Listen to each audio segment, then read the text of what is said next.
ఏం లేదన్నా మన రెడ్డప్ప గారి మాధవిరెడ్డి గారు ఈరోజు వీడియో పంపించినారు. ఖలీల్ నగర్ ప్రాంతంలో నేనంట మీ రోడ్డు మీ ఇంటి ముందర వేసేదానికి ఇంటికి 10,000 రూపాయలు నేను మాధవిరెడ్డి గారు చెప్తాను. రెడ్డప్ప గారి మాధవిరెడ్డి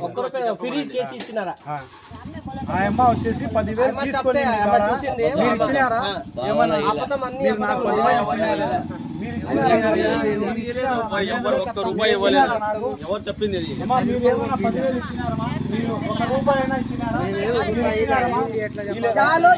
दालों तो भी तेज जिताते, नहीं दालों तो भी तेज जिताते।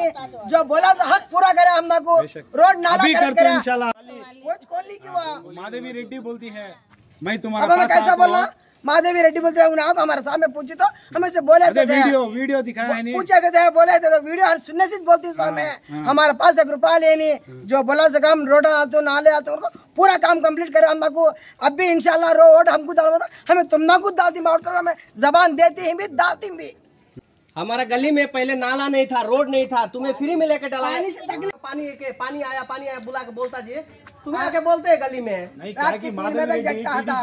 एमएलए कैंडिडेट को खड़ी नहीं किया, खड़े होने को 10,000 रुपए एक घर को लेको मैं रोड डालेंगे। नहीं वो कौन बेकार का बात बोले तो क्या चलता नहीं हो। सब रोड नाला फ्री डाला, सब कुछ फ्री डाल के बात के बराबर रख लिया। नहीं तुम्हें 10,000 हमें 10,000 हमें 1 देने తెలుగుదేశము ఎమ్మెల్యే క్యాండిడేట్ అభ్యర్థి రూపాయి లేదు. ఇప్పుడు మీరు ఎట్ట వచ్చినారో వాళ్ళు వచ్చి అడిగితే కూడా ఇదే ప్రశ్న ఉంటుంది మాకు చెప్పేదానికి. మేము ఎవరికి 1 రూపాయి ఇవ్వలేదు. माधवी मैडम कुछ बोलती है हमें, डर क्या है? झूठ बोलने में डर नहीं हमको, सही बात करती है हमें। सब सुनना बेकार, वीडियो पकड़ना बेकार, बोलना बेकार, डायरेक्ट हमें बोलती है हमें। जो बोला काम करेक्ट करे आने का वोट जिताने का उसे అందరికి నమస్కారం, అస్సలాం వాలేకుం। ఈరోజు ఒక సమావేశంలో కడప టీడీపీ అభ్యర్థి రెడ్డప్ప మాధవిరెడ్డి గారు ఖలీల్ నగర్లో కార్పొరేటర్ ఒక ఇంటికి 10,000 రూపాయలు వసూలు చేసి రోడ్లు వేశారని ఒక ఆరోపణ చేశారు. ఈ వీడియో సాక్ష్యము ఆయమ్మ ఏం చెప్తా ఉండండి ఒకసారి వినండి.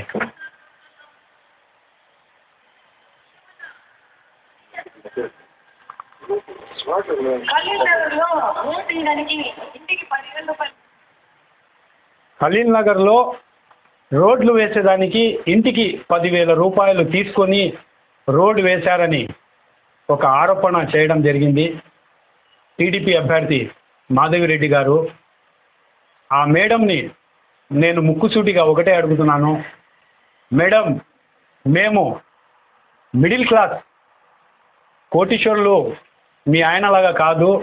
నేను కనుక ఒకవేళ మీరు చెప్పినట్టు 10,000 రూపాయలు తీసుకొని ఇంటింటికి రోడ్డు వేసినట్టు మీరు రుజువు చేస్తే ఒక పని చేయండి, లేదంటే నేనే ఖలీల్ నగర్తో మీ పాటు వస్తాను, మీరు కూడా రాండి. ఊరికే ఎక్కడా మీటింగ్లు పెట్టి చెప్పడం నిందలు వేయడం మంచి పద్ధతి కాదు. అది మీరే ప్రజల్లో రాండి, నేను కూడా వస్తాను. ఏ ఇంట్లో అయినా కానీ 10,000 కాదు 1 రూపాయి అయినా కానీ నేను తీసుకున్నా అని నిరూపిస్తే అక్కడే నీరు చెట్టు పథకం కింద ఎన్ని కోట్ల రూపాయలు మీ ఆయన వాసిరెడ్డి గారు ఆక్రమించారో అందరికి కడప ప్రజలందరికీ తెలుసు.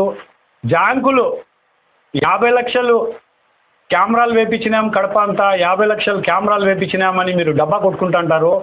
ఆ డబ్బు కూడా 10,000 నుంచి వచ్చిన డబ్బు, అక్కడి నుంచి వచ్చిన కమిషన్తో ఈ కెమెరాలు వేయడం జరిగింది.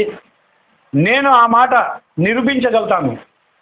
మీ భర్త ఎన్ని కోట్ల రూపాయలు నీరు చెట్టు కింద అక్రమంగా సంపాదించారో అది నేను నిరూపించగలుగుతాను. మీరు కనుక ఖలీల్ నగర్లో ఏ ఇంటి దగ్గరైనా కానీ 10,000 అంటున్నారు మీరు. ₹1 కూడా మేము తీసుకున్నట్టు మీరు రుజువు చేస్తే ఒక పని చేయండి, లేదంటే నేనే ఖలీల్ నగర్తో మీ పాటు వస్తాను, మీరు కూడా రాండి. ఊరికే ఎక్కడ మీటింగ్లు పెట్టి చెప్పడం, నిందలు వేయడం మంచి పద్ధతి కాదు అది. మీరే ప్రజల్లో రండి, నేను కూడా వస్తాను. ఏ ఇంట్లో అయినా కానీ 10,000 కాదు, ₹1 అయినా కానీ నేను తీసుకున్నా అని నిరూపిస్తే అక్కడే రాజకీయ సన్యాసం తీసుకుంటాను. ఒకవేళ మీరు నిరూపించకపోతే మీరు వెంటనే అప్పుడే రాజకీయ సన్యాసం తీసుకొని ఎక్కడి నుంచి హైదరాబాద్ నుంచి వచ్చినారో మీరు మీ భర్త శ్రీనివాసరెడ్డి గారు వెళ్ళిపోతారా అని మీకు సవాల్ విసురుతున్నాను.